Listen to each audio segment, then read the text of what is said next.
Bien, quedó establecido hasta aquí las bandas en un sólido, en 3 bandas. Cuando decimos en un sólido estamos hablando de un metal y dentro de ese sólido nosotros estamos clasificando 3 sólidos importantes para nuestros procesos, que son los conductores, los semiconductores y los aisladores. Nuestro propósito son los semiconductores. Los conductores, ustedes ya han aprendido debidamente sobre ellos en las diferentes materias que han ido avanzando hasta aquí. Por ejemplo, el tema de redes. Hasta ahí hemos utilizado los conductores. Ahora, no quiere decir eso que de aquí en adelante ya no usemos los conductores. Lo que pasa es que ya no vamos a hablar más de esa teoría. Los conductores siempre van a estar presentes para nosotros. Pero lo que sí, de aquí en adelante vamos a empezar a hablar sobre los semiconductores, que es el tema de esta materia. Claro, son los componentes fabricados en base a semiconductores. Es la aplicación de esos componentes el objetivo de esta materia. Entonces, no nos olvidaremos ese tema. Estamos yendo en pos de aquello. Entonces, nosotros teníamos la estructura de bandas. Se habían formado 3 bandas. Una banda de conducción, una banda de valencia, y separando ambas bandas estaba la banda prohibida. Y en los conductores prácticamente el tope de la banda de valencia coincide con con la parte más inferior de la banda de conducción. Prácticamente la banda prohibida era 0. Luego teníamos nosotros el aislador. El aislador se caracterizaba por tener una banda prohibida bien ancha. Esa banda prohibida para nosotros está medido en electronvoltios. Entonces, por ejemplo, en el diamante, la banda prohibida estaba entre 6 a 7 electronvoltios. Y la banda prohibida representa la cantidad de energía que nosotros debemos invertir para pasar un electrón de la banda de valencia a la banda de conducción. Y ese electrón da lugar a la corriente eléctrica. O sea, el movimiento de ese electrón da lugar a la corriente eléctrica. Ese es nuestro propósito. Ok, entonces, por eso decíamos que en los conductores prácticamente es nada de energía que debo invertir para mover un portador, pues en nuestro caso un electrón, de la banda de valencia a la banda de conducción. Okay. Entre ambos, entre un conductor y un aislador, se encuentran los semiconductores. Y su caracterización es que su banda prohibida es más reducida que la de un aislador, o podríamos decir es diferente de 0, pero de valor reducido que la banda prohibida de los elementos conductores. Entonces aquí tenemos esta banda prohibida y nosotros aquí hemos elegido 2 materiales, no porque eso nos haya ocurrido, es que son los materiales con los que se fabrican estos componentes. Estamos hablando del silicio y del germanio, 2 elementos que pertenecen a la 4ª familia. De ellos tenemos que ir entendiendo claramente toda la estructura. No es nada complicado. Entonces, dan lugar a estas bandas. Hemos dicho que la banda prohibida a la temperatura de 0 grados,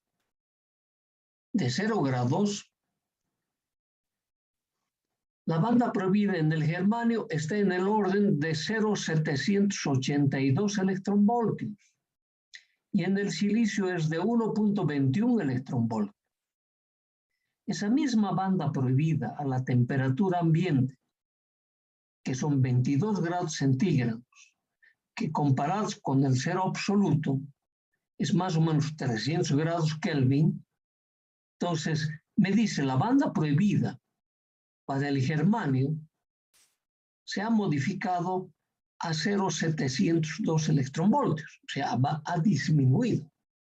Lo mismo ocurre en el silicio. en el silicio ha disminuido a 1,1 electronvoltio. Y aquí quiero marcar una primera diferencia. Ni el silicio ni el germanio tienen la misma banda prohibida. Por eso se dice que estos dos materiales son eléctricamente diferentes, son físicamente diferentes, son químicamente diferentes. Estamos partiendo de esa idea, pero pertenecen a la misma familia en la tabla periódica, que es la cuarta familia, y pertenecen a la misma familia por tener 4 electrones de valencia, que enseguida vamos a establecer ese hecho. ¿No ven? Ok. Entonces, estamos partiendo con esa idea. Y además queremos reforzar, estamos hablando aquí de los elementos intrínsecos, y los intrínsecos para nosotros eran los materiales puros, es decir, aquellos que tienen, claro, exagero, nunca se llega al 100% de pureza, pero están próximos al 100% en su grado de pureza. Es decir, que no hay ya más un proceso físico-químico que realizar en él, porque se ha alcanzado un grado de pureza tal que es próximo al ideal. Estamos hablando de esos elementos. Y que los semiconductores, además, en la naturaleza son tan abundantes, ¿no ve? Que cuando los recoges, cuando yo digo los recoges, lo explotas o lo extraes. Nosotros tenemos la idea que extraemos los materiales de una mina. Vamos a suponer que es así, lo extraes de ahí, prácticamente ya lo estás extrayendo con un alto grado de pureza.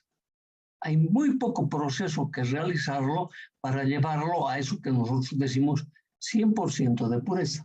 Pero esos materiales con ese grado de pureza no son útiles en la electrónica. Hay que contaminarlos. Es esto lo que vamos a mostrar ahora. Y habíamos avanzado un poco más de esto, pero de esta firmina nos tiene que quedar que nosotros tenemos en los diferentes sólidos, tanto conductores, aisladores y semiconductores, una estructura de bandas, caracterizadas cada uno de los elementos por la banda prohibida. En los conductores la banda prohibida es 0, o incluso hay superposición de la banda de valencia y la banda de conducción. En el aislador la banda prohibida es demasiado extensa, 6 a 7 electronvolts. En los semiconductores esa banda prohibida es mucho más reducida y hemos puesto sus valores. Ese es el concepto que quiero que me quede por ahora. ¿No ven? Ok. Y ahí estamos hablando bandas de energía de un metal, aislador y semiconductor, intrínseco, o sea, elemento puro. Ok. La estructura del átomo, ahora estamos hablando o recordando otra vez de un átomo individual, ¿no ve? Entonces ya sabíamos que el átomo individual está formado por núcleo. En el núcleo se almacenan 2 partículas, los neutrones y los protones. Alrededor del núcleo están orbitando en diferentes niveles energéticos los electrones. El átomo es eléctricamente neutro, entonces me dice la cantidad de cargas negativas en los diferentes niveles tienen que ser exactamente igual a la cantidad de cargas positivas que están en el núcleo. Eso ya habíamos establecido.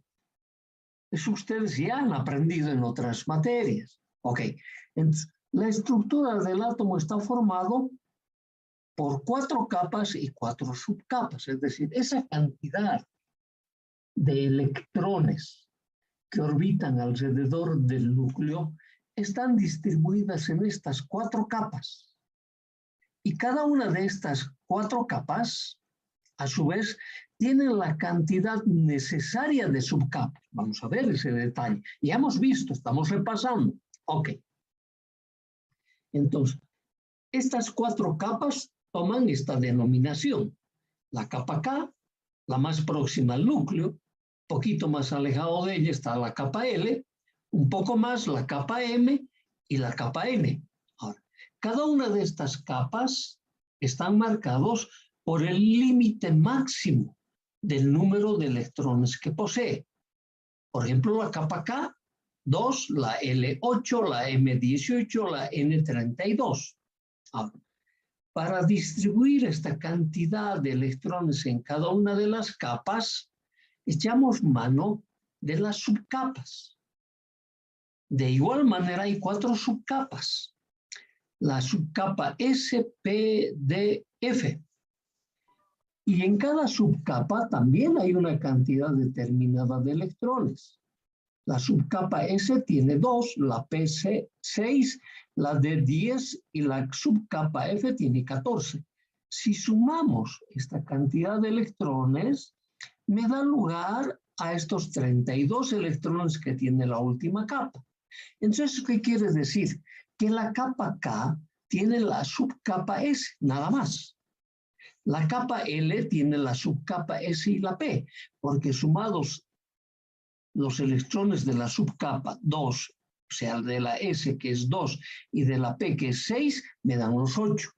Entonces, está claramente establecido que cada capa está formado por una cantidad necesaria de subcapas. Entonces, la capa K tiene una subcapa, la capa L 2, la capa M tiene 3 y la capa N tiene las 4 subcapas. Entonces, ya estamos claritos de cómo se van formando las diferentes estructuras moleculares o estructuras atómicas, si quieres llamarlo así. Ok, entonces, dentro de eso, nosotros tenemos nuestro semiconductor intrínseco. Y para nosotros está claro esta estructura de bandas que se ha formado. Este es el caso del silicio. El silicio tiene 14 electrones, tiene un número atómico 14. Y ese número atómico 14 quiere decir que tiene 14 cargas positivas en el núcleo y tiene 14 cargas negativas distribuidas en diferentes niveles. Y hace un momento dijimos, en el silicio, por ejemplo, vas a requerir la capa K, la capa L y parte de la capa M. Sumando esa cantidad me tiene que dar los 14 cargas negativas que son equivalentes a las cargas positivas porque el átomo de silicio es eléctricamente neutro. Ok. Entonces, esa es la distribución que nosotros tenemos que ver. Algo parecido va a pasar para el germanio. El silicio tiene tres capas. El germanio tiene 4. O sea, ya en esa estructura son diferentes. No tienen la misma cantidad de capas. Todos los elementos son así. Todos tienen su característica específica. Por lo tanto, son químicamente diferentes. Ok. Veamos el caso del germanio. El germanio tiene un número atómico 32. Al principio la tabla periódica estaba ordenado por este número atómico. 32. Cada uno de los elementos tiene un número atómico. Ustedes miren, ya lo han estudiado eso en las diferentes materias de química que han recibido desde el colegio y en la universidad. Para ustedes eso es archiconocido. Lo que pasa es que por el poco uso vamos olvidando. Pero sabes que ahora vas a tener que repasar un poquito, no solo para esta materia. Nosotros en esta materia vamos a hablar mucho de transductores. O sea, son elementos que me permiten transformar una energía en otra. O sea, energía física, por ejemplo, en nuestro caso, a energía eléctrica. Todos nuestros sensores, como por ejemplo, los sensores de temperatura, sensores de humo, sensores de humedad, sensores, no sé, pues, de presión, de lo que se te vaya ocurriendo, son elementos químicos.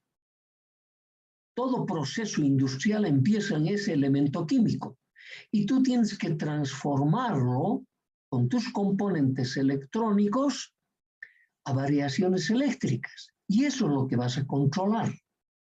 Y para controlar tienes que volver a transformar de tus variaciones eléctricas a tus variaciones químicas. O sea, nunca todas las personas que se van a dedicar a esta rama siempre van a trabajar con esos elementos. Entonces, no debo olvidarme. Claro, pero eso no quiere decir que tú estés en posición de toda la química. No, una partecita de la más restringida. Por eso se hace fácil. Lo que pasa es que a nosotros no nos gusta el detalle y pensamos que así nomás es. No, así no lo es. Por eso que nosotros estamos acostumbrados a utilizar esa famosa frase que tenemos, le ha estido. ¿No ve? Cuando no tenemos palabras para explicar, le ha estido. Y no sabes ni lo que es el estido. Ok, ahora tenemos que encontrar esas palabras adecuadas para explicar estos efectos. Ok, entonces el número atómico del germanio es 32. Este número 32 quiere decir que el germanio en su núcleo tiene 32 cargas positivas y alrededor de ese núcleo tiene 32 cargas negativas, haciéndome el átomo de germanio eléctricamente neutro. Y está distribuido de esta manera para alcanzar este número 32. En el núcleo ya están las 32 cargas positivas en los diferentes niveles. La capa K va a estar totalmente ocupada con 2 electrones. Por lo tanto, va a tener una subcapa, recuerda. La capa L tiene 8. Hasta ahí llegas a 10. Entonces, si tiene 8 totalmente ocupadas, va a tener 2 subcapas, la S y la P. La capa M tiene 18 electrones. Sumados esto, todavía no has llegado a 32, por lo tanto la capa M va a tener las 3 subcapas totalmente ocupadas, ¿no? Con las 3 subcapas, es 2, 6 y 10 me dan estos 18. La capa N, el germanio va a tener la capa N, pero la capa N tiene 4 subcapas. Pero esta suma de la K, la L y la M ya me dan 28. Solo necesito 4 electrones más. Por lo tanto, me está diciendo de la última capa, solo voy a ocupar 4 electrones, pero la última capa tiene 4 subcapas. Entonces me dice, ¿cuántas de esas subcapas van a estar ocupadas? 2. Toda la capa S y parte de la capa P. Sumados me dan los 4 de la última capa y sumados con esos 4 me dan los 32, que es el número atómico. Por lo tanto, por eso el átomo de germanio es eléctricamente neutro. Entonces te queda el concepto de que en la última capa, en la capa N, quedan pues algunas subcapas libres. Y eso hay que anotarlo. Y aquí lo hemos puesto libres. De la capa P, que eran 6, quedan 4 libres, porque 2 los estoy ocupando. De la capa D, eran 10, quedan los 10 libres. De la capa F eran 14, quedan los 14 libres. Ahora, me tengo que poner a la idea en esta estructura. Y yo tengo, por ejemplo, esta capa K, totalmente ocupada, tengo que multiplicar. Habíamos mencionado que para formar un centímetro cúbico, un volumen equivalente a un centímetro cúbico de elemento de germanio, tengo que agrupar 10 a la 23 átomos. Es una cantidad extremadamente grande. Entonces vos tienes que decir, tengo 10 a la 23 capas K en un volumen de un centímetro cúbico.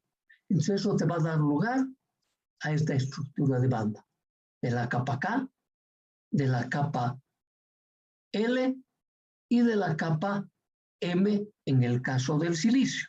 Lo mismo va a ser para el germanio.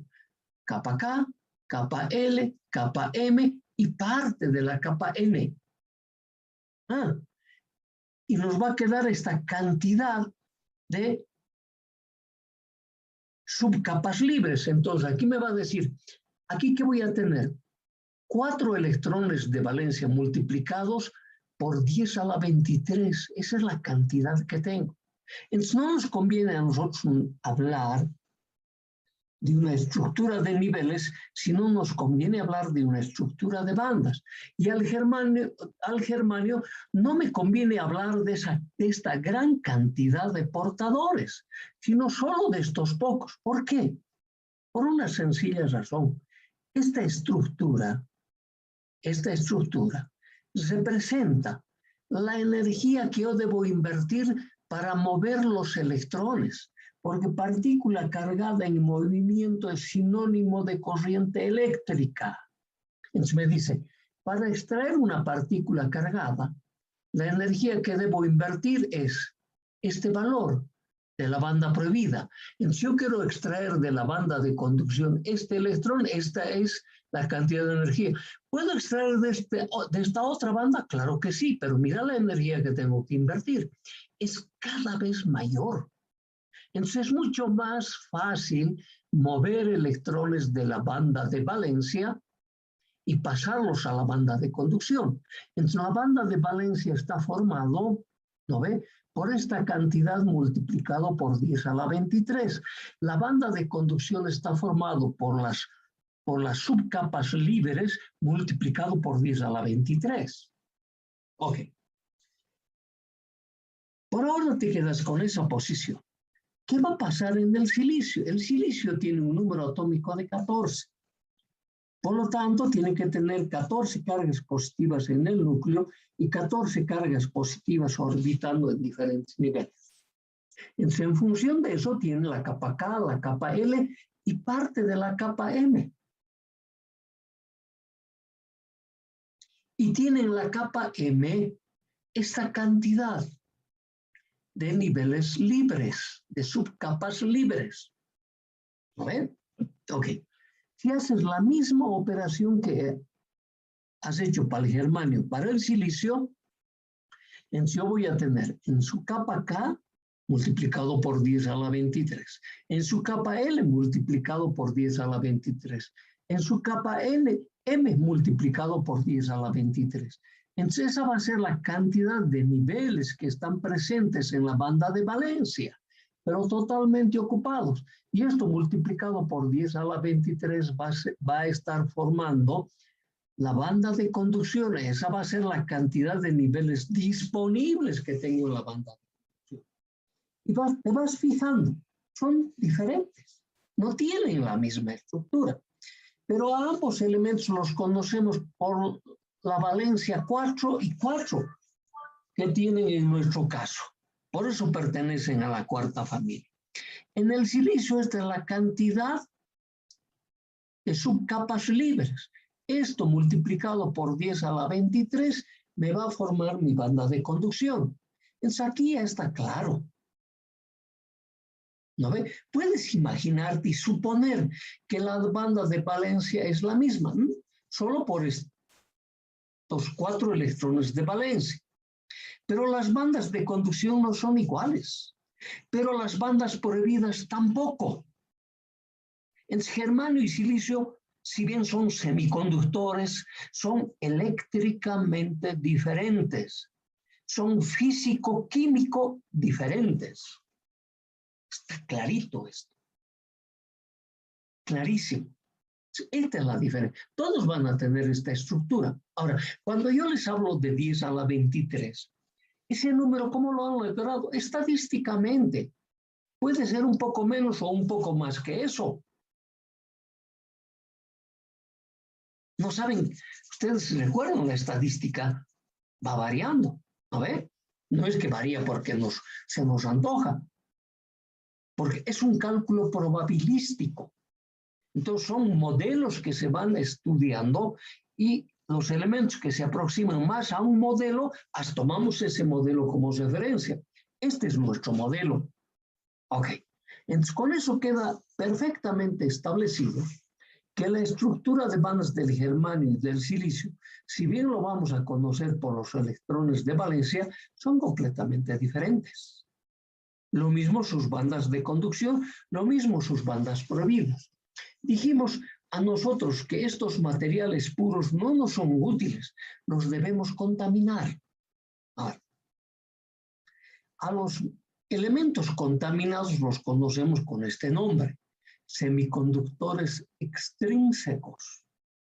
Los puros serán los intrínsecos, los contaminados son los extrínsecos. ¿Y cómo se los contamina? Sustituyendo muy pocos átomos, ya sea de silicio o germanio, por átomos de los elementos que están en la tercera familia o por átomos de los elementos que están en la quinta familia. Entonces, si en la cuarta familia están todos los elementos que tienen 4 electrones de valencia, los que están en la tercera familia tienen 3 electrones de valencia. Los que están en la quinta familia tienen 5 electrones de valencia. Ok. ¿Y cantidad? ¿Cuántos? Mira, los átomos que sustituimos son tan reducidos como 10 a la menos 5 o 10 a la menos 10. Átomos de germanio o de silicio son reemplazados por átomos de los elementos de la tercera familia o con los elementos de la cuarta familia. Poquitos, ¿no ve? Solo tomen esto de referencia. Ustedes, claro, no todos tienen una puerta de madera. Hay algunos que tenemos puertas metálicas. Pero hagamos referencia a la madera. En tu puerta de madera, la mayor cantidad de elemento que existe es la madera. Y lo poco que existe ahí es algo de metal, como por ejemplo la chapa. Como por ejemplo las armellas con las cuales está asegurada tu puerta. Un porcentaje muy reducido de metal frente a la madera. No por eso vas a decir tú que tu puerta es metálica. Tu puerta fundamentalmente es de madera. Entonces lo mismo ocurre con esto. Como es muy pocos átomos que son reemplazados, no por eso va a cambiar la estructura del elemento. No por eso va a venir a tomar el nombre de los átomos de la tercera familia o de los átomos de la quinta familia. Va a continuar llamándose germanio o silicio. Solo que va a aparecer una nueva estructura por el átomo contaminante, que eso es lo que vamos a ver ahora. Entonces, silicio o germanio con elementos de la tercera familia. ¿Cuáles? El boro, el indio y el galio. Puedes tú verificar en la tabla periódica, esos son elementos que están en la tercera familia. Y fijan sus números atómicos. El boro tiene 5, el indio tiene 49, el galio tiene 31, son bien diferentes. Pero si haces esta misma estructura, van a tener 3 electrones de valencia. Nada más sencillo que eso. Ok. Entonces me dice, le vamos a denominar al silicio o germanio como semiconductor tipo P. Entonces vamos a decir, es silicio, átomo de silicio contaminado con boro o indio o galio, me va a dar a un semiconductor tipo P de silicio. Enseguida vamos a analizar por qué se llama tipo P. Ok. Entonces es como decir, mira, al silicio o al germanio le vamos a poner un apodo más. Silicio tipo P, germanio tipo P. Entonces, ¿cómo los vas a distinguir? Que son elementos contaminados con los de la tercera familia. Entonces, esos elementos contaminantes me van a dar lugar a unos niveles que nosotros los vamos a denominar aceptores. Son elementos de la cuarta familia contaminados con elementos de la tercera familia, me van a dar lugar a unos niveles aceptores que enseguida los vamos a visualizar. Silicio germanio con elementos de la quinta familia, ¿quiénes? El arsénico, fósforo y antimonio, cuyos números atómicos son diferentes, me van a dar lugar al semiconductor tipo N. Entonces va a ser silicio contaminado con elementos de la quinta familia, tipo N. Germanio, elementos contaminados con la quinta familia, tipo N. Entonces, el agregado de esto me va a caracterizar al elemento, pero continúan siendo silicio o germanio.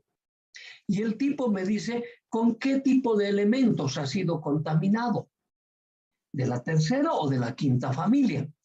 Nada más sencillo que eso. Ok, hasta aquí hemos repasado algo, ¿no ve? Y hemos introducido muy poquito los semiconductores intrínsecos. En un caso me van a aparecer niveles aceptores y en el otro niveles donores, que lo vamos a analizar enseguida. Como ya nos han advertido que